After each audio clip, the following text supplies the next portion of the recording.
गृहलक्ष्मी योजना एही महिला को मिलिब 2000 टंका।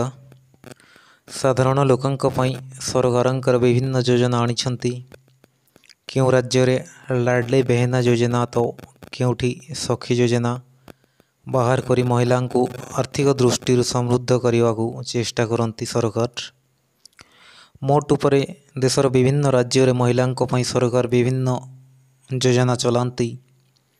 एपरी योजना अनुजाई सरकार प्रति मासरे 2000 टंका महिला अकाउंट जमा करुछंती। तेबे चलतु जानिबा क्यों महिला को आर्थिक सहायता दि जाउछि गृहलक्ष्मी योजना रे।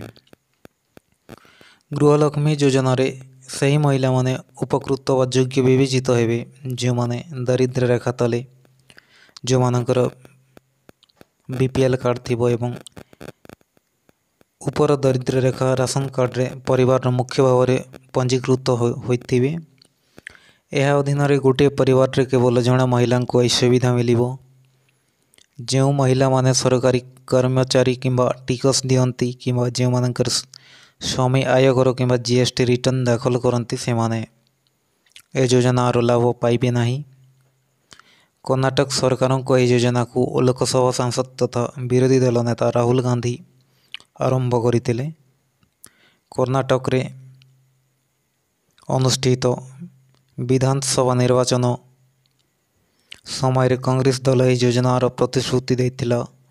सिद्धरामैया नेतृत्वाधीन राज्य सरकार प्रतिश्रुति पूरण कर योजना आरंभ करिसंती।